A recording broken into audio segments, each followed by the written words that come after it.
People say that life-changing moments often come unexpectedly, but sometimes they are disguised as a family dinner, a dazzling feast, bursts of laughter, glasses clinking in celebration, all concealing a betrayal that had been planned long ago. And I, Chloe Reynolds, the person who had spent a decade building this empire, was the only one left in the dark. My father, Richard Reynolds, had always been a tough businessman. He built Reynolds Logistics from the ground up, working tirelessly through years of hardship. But it was me, no one else, who took it from a regional shipping company to a $120 million corporation. Expanding it nationwide, modernizing operations, and securing multi-million-dollar contracts, I sacrificed my youth, skipped vacations and put my personal relationships on hold, all to take this company to the top. And yet, on what seemed to be just another family gathering, my father spoke the words that made me an outsider. "Ethan will take over the company." The declaration struck me like a bolt of lightning in the middle of the dinner. I heard the congratulatory murmurs, the scattered applause, but everything around me suddenly blurred. I turned to my father, hoping I had misheard. But his face remained calm, his hand resting proudly on Ethan's shoulder. My younger brother. A knot tightened in my stomach. Ethan? The one who had never spent a serious day working in the company, who had burned through untold amounts of money on failed ventures, the one everyone, employees and business partners alike, knew was incompetent? And now, he was my replacement? I gripped my wine glass, my fingers tightening around the fragile stem. In that moment, I caught sight of my mother, sitting a few seats away, silently watching me. There was a flicker of hesitation in her eyes, but as always, she said nothing. She never did. I couldn't let them see me falter, not now. I took a deep breath, forced a perfect smile, and raised my glass. Congratulations, Ethan. Ethan, always pretending to be humbly grateful, smiled at me. A smile I knew all too well. There was no gratitude in it, no appreciation. It was the smile of a man who had stumbled upon a gold mine without ever lifting a finger to dig. A man who had taken what was never his to begin with.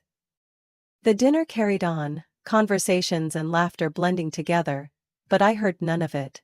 I could only see myself, 28 years old, freshly out of my MBA program, fighting every ounce of my father's skepticism, just to earn a place at the company. The girl who had once stood before the board of directors, proving every number, every strategy, just to be recognized. The girl who had once believed that if she worked hard enough, if she gave it her all, then one day her father would see her as the rightful heir. But what was the truth? No matter what I accomplished, no matter how high I elevated this company, in his eyes I was always temporary. No matter my achievements, the birthright would always go to his son. I had been cast aside from the very beginning. I set my glass down, my chest hollow with a cold emptiness. If this had been my father's plan all along, if he had made this decision years ago, then why had I wasted a decade of my life for this? No, I wouldn't be discarded so easily. I looked at Ethan, still basking in the congratulations, at my father, pleased with his decision, as if it were the most natural thing in the world, at the relatives and business partners who had once praised me but now turned to celebrate Ethan as if he had earned it. Did they think I would quietly step aside, accept this fate without a fight? They were wrong. They had no idea that I hadn't just spent 10 years building this company, I had spent 10 years ensuring I was worthy of my efforts. And tomorrow they would understand. I drove home in silence. Only the hum of the engine filled the confined space of my car, blending with the steady rhythm of my racing heart. The entire evening I had played my role flawlessly. A gracious sister congratulating her brother, a dutiful daughter not protesting, a composed businesswoman unfazed by change. But now, with no one watching, I felt the slow burning fury deep within me. Not the kind that erupted in anger, but the kind that was chilling, calm before the storm. Did they think I would simply accept this fate? They weren't mistaken. I stepped into my house, took off my coat, but didn't stop. I walked straight into my office, shut the door, and turned on the light.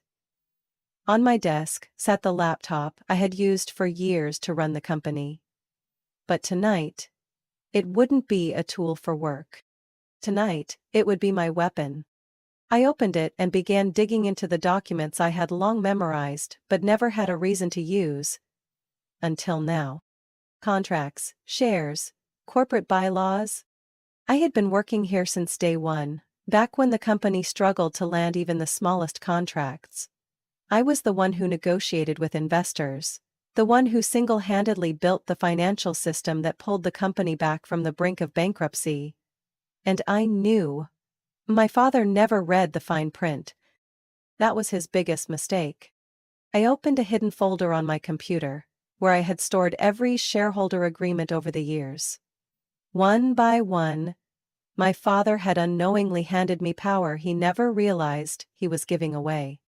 The first time was in 2014, when the company needed urgent investment capital to expand operations.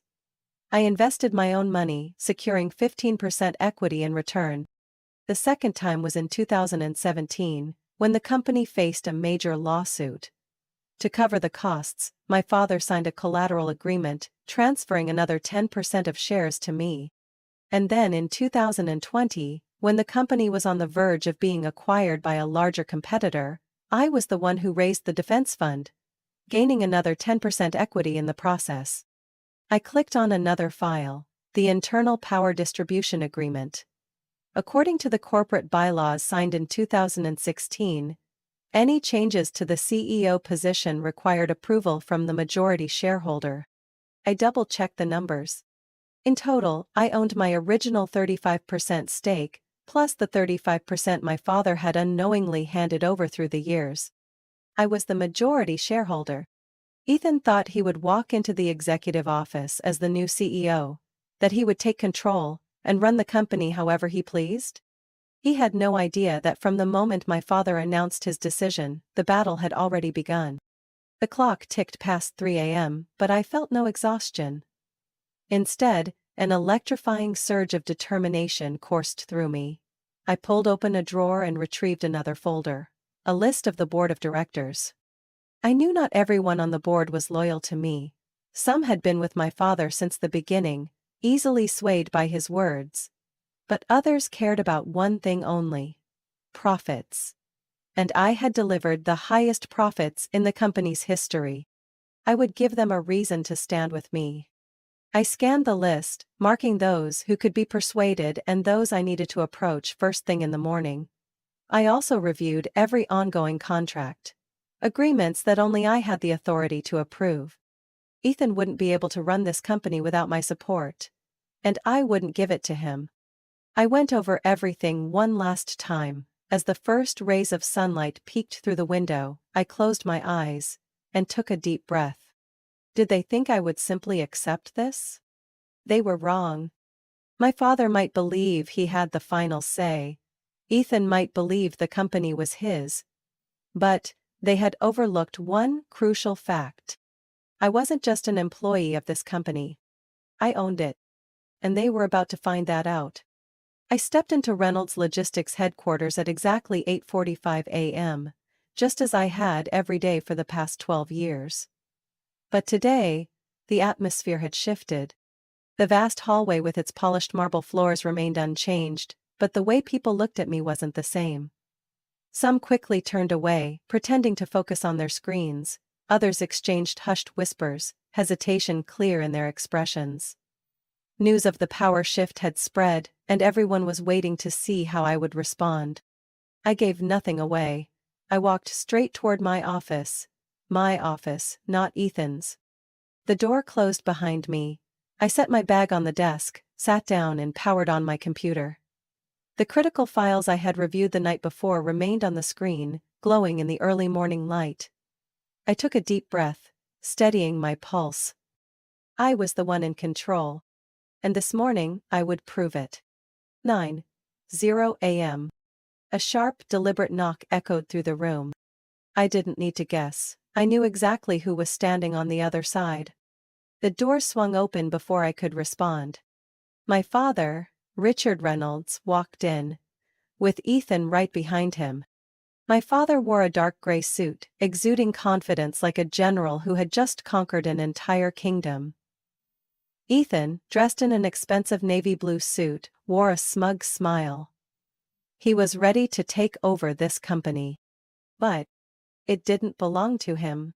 Chloe, my father said, his voice calm, as if he were making the most natural decision in the world.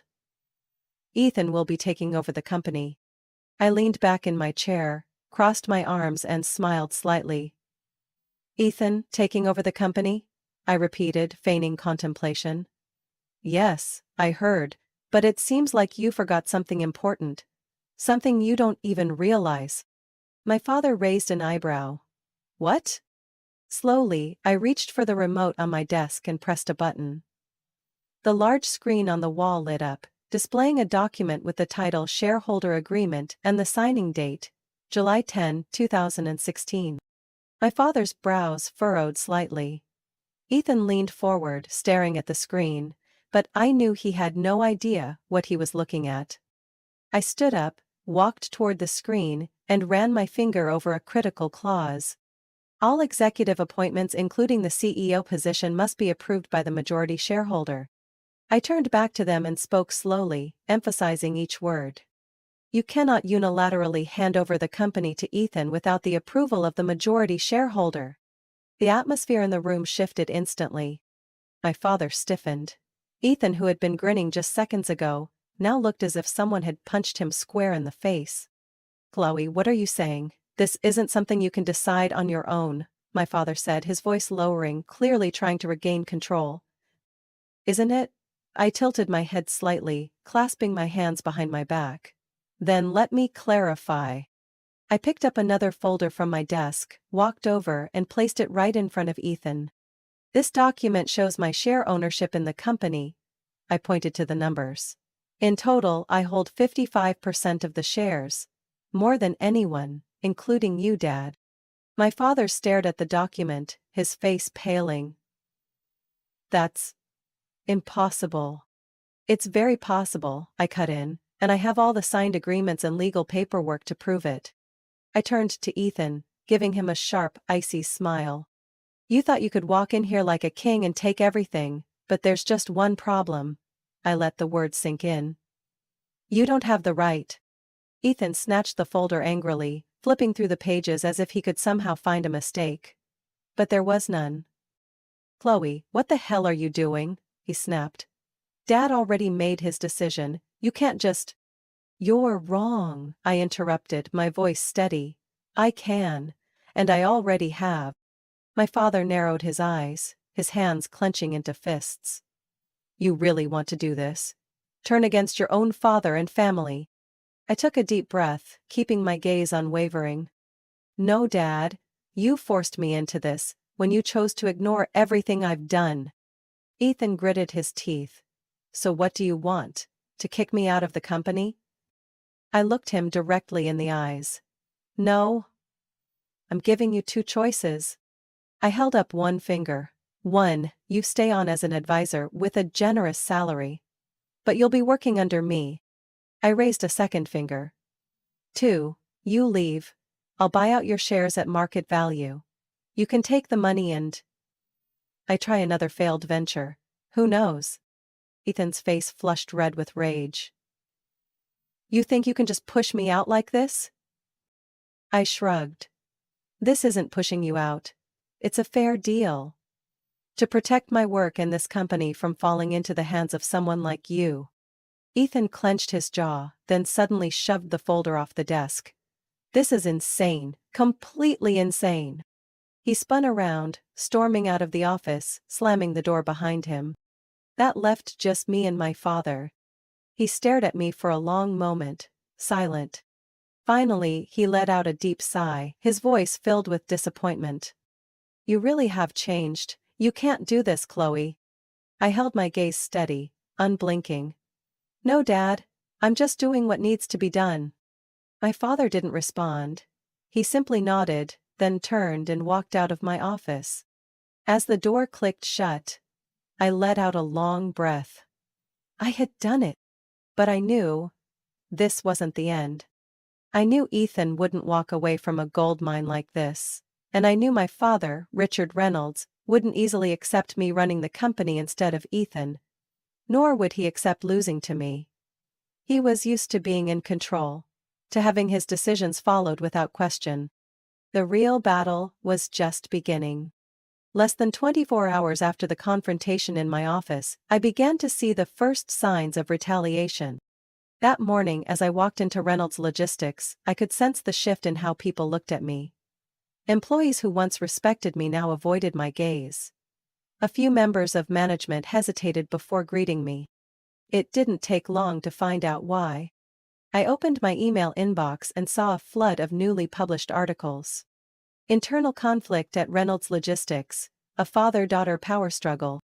Kelly Reynolds, the ambitious daughter who pushed her father and brother out of their own company? I clicked on one. Every word had been carefully crafted to paint me as a greedy, ruthless woman, someone willing to betray her own father and brother for power.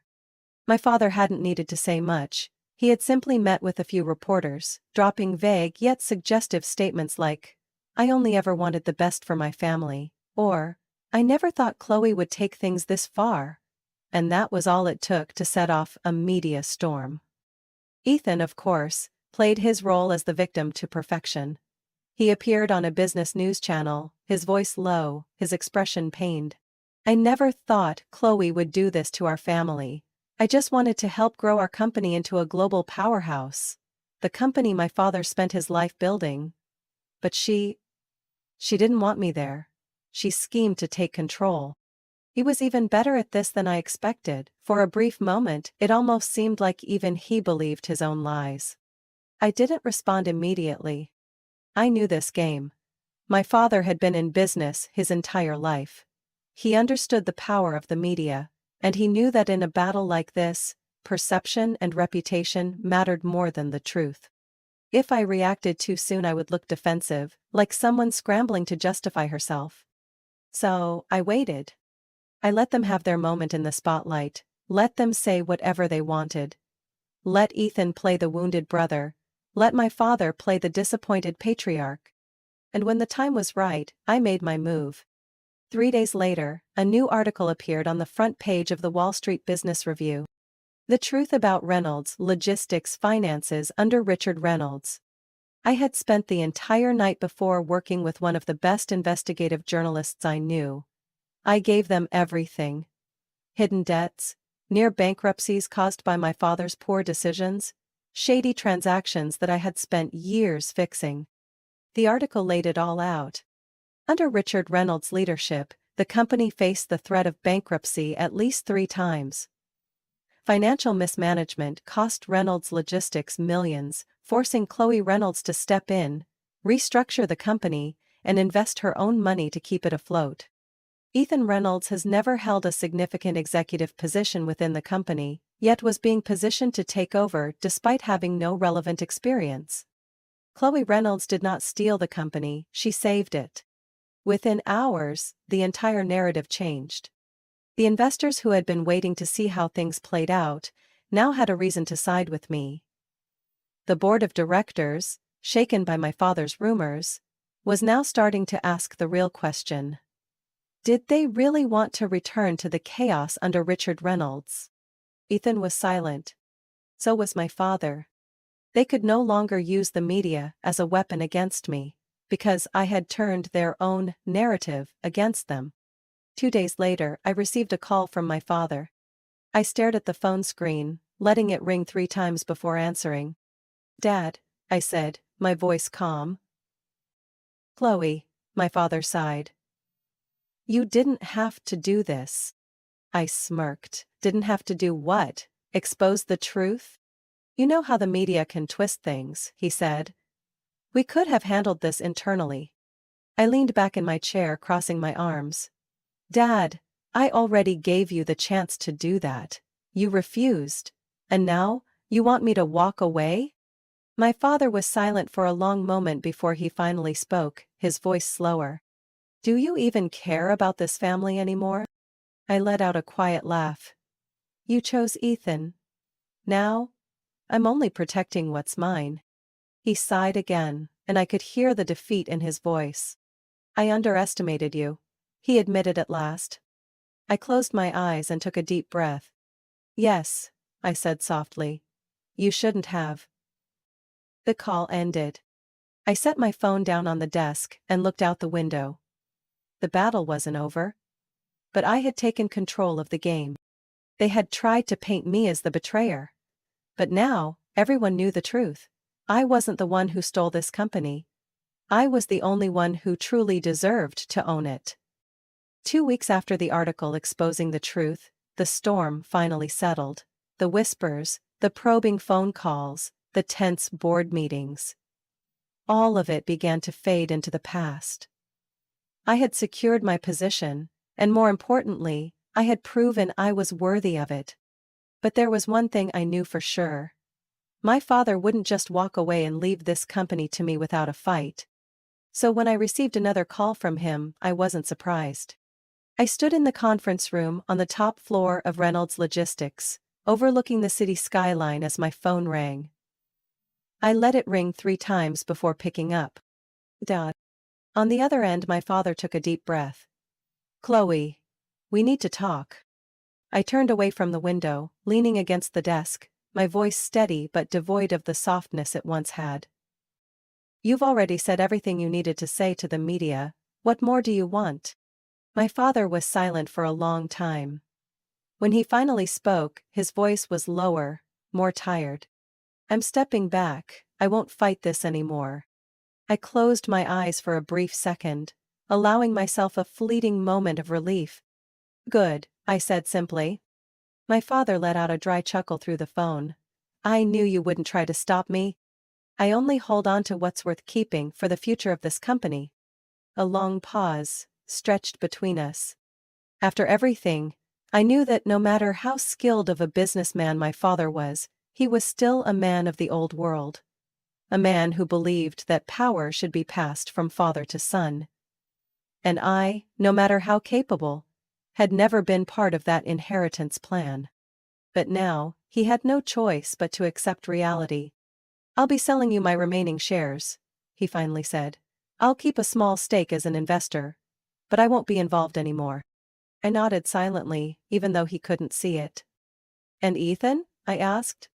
My father sighed. He'll have to accept it, he's leaving. I wasn't surprised. Ethan never had the strength to fight to the end. Once he saw he couldn't win, there was only one path left for him.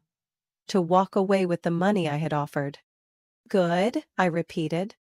My father fell silent for a long time, then finally, almost as a whisper, he said, I underestimated you. Something tightened in my chest. It wasn't pain. It wasn't regret. Just emptiness.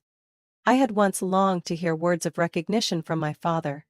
I had once believed that if I worked hard enough, if I dedicated enough of myself, he would finally see me. But the truth was, he had never once acknowledged my efforts. And now, I no longer needed his validation. Good luck with whatever you do next, I said, my voice devoid of emotion.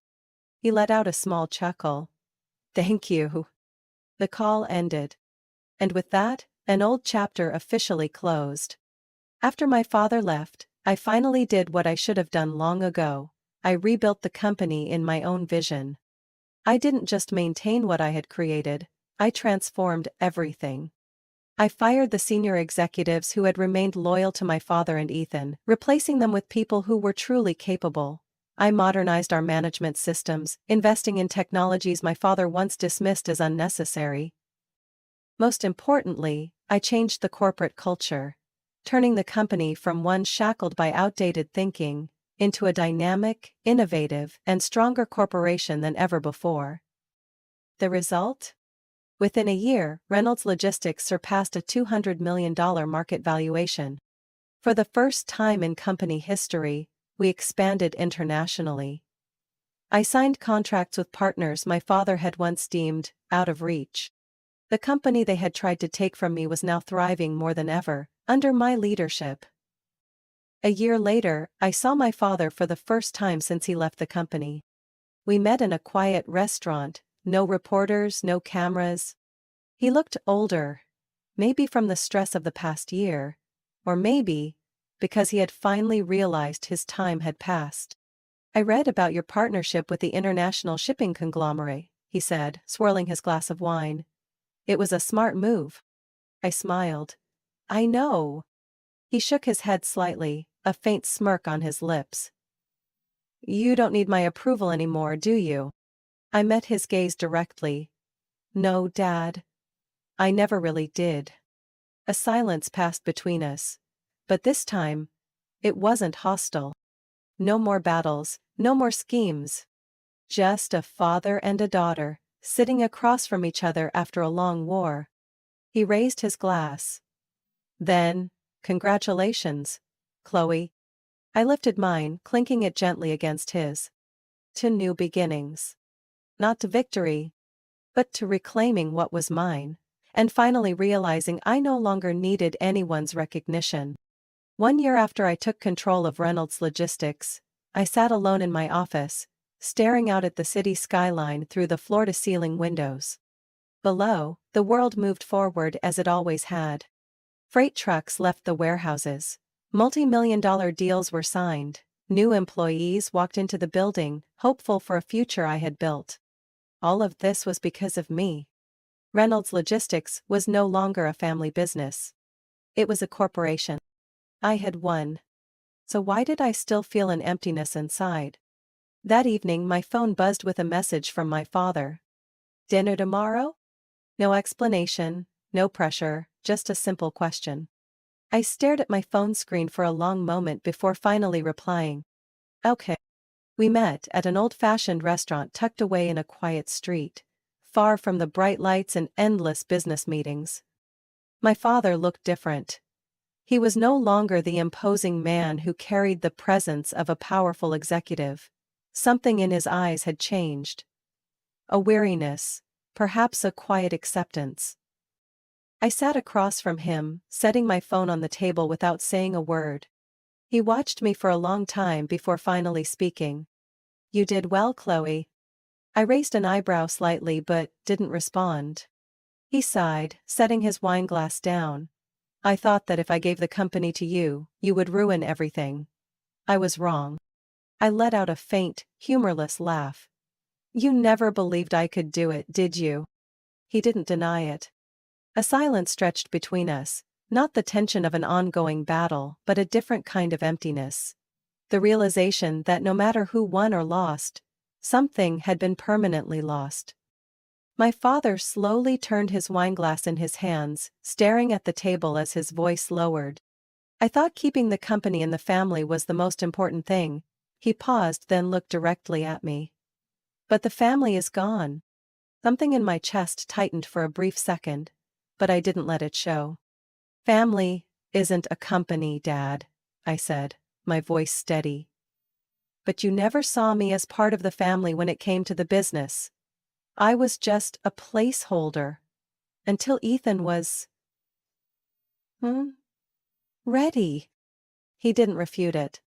A part of me wanted him to apologize, to hear him say clearly that he had been wrong, that he regretted never seeing me as his rightful heir from the beginning. But that wasn't going to happen. He was Richard Reynolds. He never apologized. Instead, he spoke slowly. "I know you don't need my approval anymore." I looked at him, and for the first time in a year, I realized it was true. I no longer needed my father's recognition. I no longer sought his validation. I had spent a decade trying to prove my worth to him. But in the end, the only person I ever needed to prove my worth to was myself. I leaned back in my chair, taking a deep breath. "I built this company my way, Dad," I said calmly. "I took it further than you ever imagined. And I'm not stopping." My father nodded slowly. "I know." We said nothing more. There were no reconciliatory hugs, no miraculous reconnection like in fairy tales. We were simply two people who had stood on opposite sides for too long, and now, we both understood that the distance between us would never fully disappear. Finally, my father raised his glass. "Congratulations, Chloe." This time, when I clinked my glass against his, I felt no anger, no disappointment. I only felt peace. That night, when I returned home, I stood by my office window, looking out at the glittering city lights. I had everything I had ever dreamed of: power, success, respect. But I had also lost things I once thought mattered: family, relationships, and perhaps a part of myself. I had no regrets. I knew that if I had to choose again, I would still walk this path. But I also understood one thing: victory always comes at a price. And I was willing to pay it. I lifted my glass of wine, staring at my reflection in the glass window. I was no longer Chloe Reynolds, the daughter seeking her father's approval. I was Chloe Reynolds, the woman who had proven her worth. And that, to me, was more than enough. Chloe Reynolds' story is not just about a battle for corporate control, it is a journey of self-worth in an environment filled with bias. It reflects a common reality: women in business are often underestimated and must fight twice as hard to be recognized. Chloe's success did not come from talent alone, but from her persistence, strategy, and the courage to stand against those who once dismissed her. This story serves as a reminder that true worth is not defined by others' validation, but by what we build for ourselves. What do you think about Chloe Reynolds' journey? Did she do the right thing by fighting for what was rightfully hers, or did she lose too much in the process? Share your thoughts in the comments. And don't forget to follow the channel for more powerful stories about life and family.